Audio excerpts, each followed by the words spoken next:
लोक कथाएं ये सिर्फ कहानियां नहीं होती है ना। ये अक्सर उस सच को सामने लाती हैं जो अंधेरे में छिपा होता है।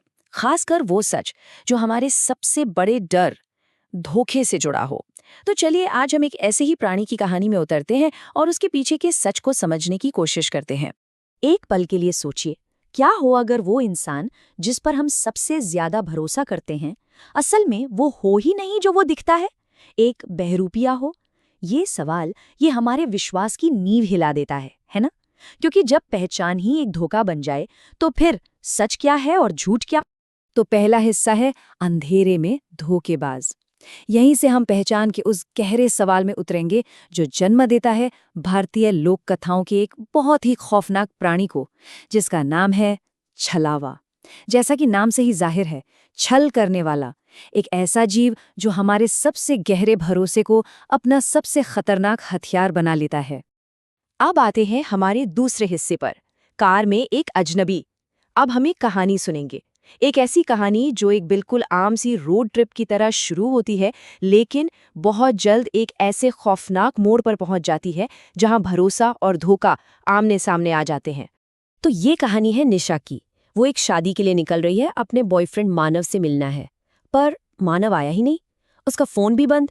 शाम ढल रही है, अंधेरा हो रहा है और निशा अकेले ही एक सुनसान हाईवे पर गाड़ी चला रही है। और तभी उसे सड़क के किनारे मानव खड़ा दिखता है। वो राहत की सांस लेती है, उसे कार में बिठाती है, पर कुछ तो गड़बड़ थी।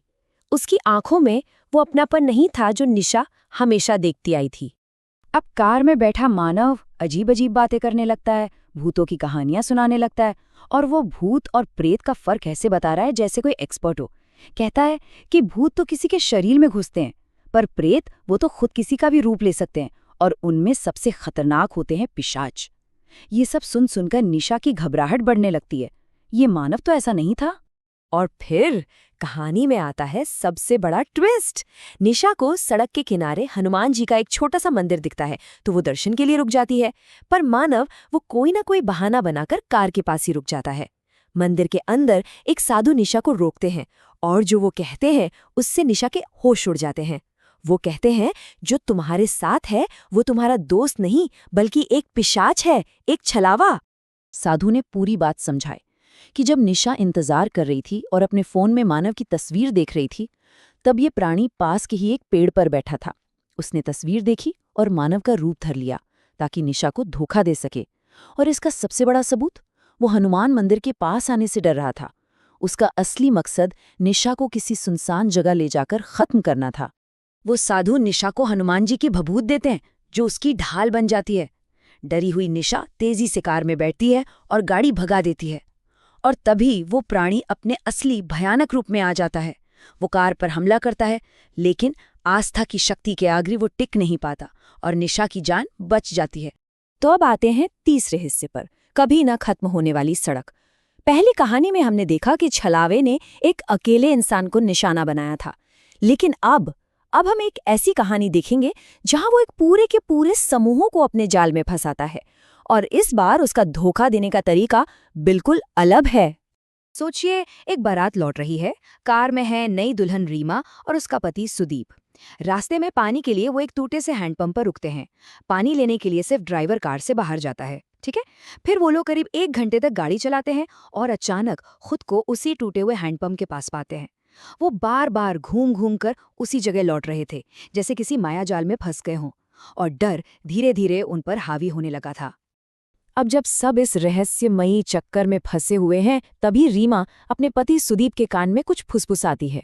वो कहती है, याद है, हैंडपंप पर सिर्फ ड्राइवर ही कार से बाहर गया था, जरूर छलावे ने उसी पर कब्जा कर लिया है। और बस यहीं शक का पहला बीज बो दिया जाता है। डर और वहम में पूरा परिवार उस बेचारे बेगुनाह ड्राइवर को कार से निकालकर मार डालता है। उन्हें लगता है अब सब ठीक हो जाएगा, अब वो आज़ाद हैं। लेकिन ऐसा कुछ नहीं होता। वो अब भी उसी रास्ते पर फंसे रहते हैं। और फिर कुछ ऐसा होता है कि सबका शक घूमकर रीमा पर आ जाता है। उसके सिंदूर वाले पैरों के निशान अचानक बनने बंद हो जाते हैं। और यहीं कहानी का वो सच सामने आता है जिसे सुनकर सबके पैरों तले जमीन खिसक जाती है। असली छलावा ना तो ड्राइवर था और ना ही रीमा, बल्कि वो तो खुद उसका पति सुदीप था, जो पर्दे के पीछे से सबको अपनी उंगलियों पर नचा रहा था, एक एक करके सबके मन में जहर घोल रहा था। तो अब हमारा चौथा हिस्सा, एक मायावी का विश्लेषण। इन दो खौफनाक कहानियों से हमें इस रहस्यमय प्राणी के बारे में क्या पता चला? चलिए अब कहानियों से बाहर निकलते हैं और इसकी एक प्रोफाइल बनाते हैं और समझते हैं कि ये आखिर काम कैसे करता है। तो छलावा है क्या? सीधे शब्दों में कहें तो एक धोखेबाज। इसका सबसे बड़ा हथियार है किसी का भी रूप धारण कर लेना और भ्रम पैदा करना। ये फिजिकल अटैक से ज्यादा साइकोलॉजिकल अटैक करता है, हमारे भरोसे को तोड़कर। तो इसके हथियार क्या क्या हैं? पहली कहानी में हमने देखा रूप बदलना, आवाज की नकल करना। दूसरी कहानी में भ्रम पैदा करना, एक ऐसा माया जाल बनाना जिसने एक पूरे परिवार को एक दूसरे का दुश्मन बना दिया। ये मनोवैज्ञानिक युद्ध छेड़ता है, अविश्वास और वहम पैदा करता है। और हाँ, कुछ लोक कथाएं तो ये भी कहती हैं कि इसकी नकल हमेशा परफेक्ट नहीं होती। कभी कभी ऐसा लगता है जैसे उसने किसी की खाल का एक ढीला ढाला सूट पहना हो। अगर हम दोनों कहानियों में एक पैटर्न देखें तो रणनीति एक ही थी, किसी भरोसेमंद इंसान का रूप लेना। पहली कहानी में टारगेट एक अकेली लड़की थी, तो दूसरी में एक पूरा परिवार। और कमजोरी? पहली कहानी में छलावे की कमजोरी थी आस्था, मतलब एक पवित्र जगह। लेकिन दूसरी कहानी में रीमा का लॉजिक, उसकी घटनाओं को जोड़ने की समझदारी, उसने उसका पर्दाफाश कर दिया। और अब हमारा आखिरी हिस्सा, अमर मिथक। सवाल ये है कि आखिर हम शक्लों से, बहरूपियों से हम इतना डरते क्यों हैं? छलावे जैसी कहानियां हमें इतना क्यों डराती हैं? क्या ये सिर्फ एक भारतीय कहानी है या फिर ये डर दुनिया की हर संस्कृति में मौजूद है? देखिए, छलावा हमारी संस्कृति का एक गहरा हिस्सा रहा है। राजस्थान की लोक कथाओं में इसका जिक्र है। मशहूर लेखक नानक सिंह ने तो इस पर एक पूरा उपन्यास लिखा है, छलावा। और तो और आज की टीवी हॉरर सीरीज तक में ये नजर आता है। ये सब यही दिखाता है कि ये मिथक आज भी जिंदा है और लोगों को अपनी ओर खींचता है। और आखिर में यही इस कहानी का सबसे गहरा सच है। छलावे का असली डर उसके नुकीले दांतों या भयानक शक्ल में नहीं है। नहीं, असली डर इस ख्याल में है कि क्या होगा अगर हम अपनी आंखों देखी चीज पर ही भरोसा न कर पाएं। ये वो डर है, विश्वासघात का वो डर जो हमारे रिश्तों की नींव को हिलाकर रख देता है। तो अंत में सवाल यही रह जाता है, धोखेबाजों और बहरूपियों की ये कहानियां आखिर हर संस्कृति में इंसान की कल्पना को इतना क्यों परेशान करती हैं? शायद इसलिए कि ये सिर्फ डर पैदा नहीं करती, बल्कि हमें पहचान, विश्वास और खुद वास्तविकता पर सवाल उठाने के लिए मजबूर करती हैं।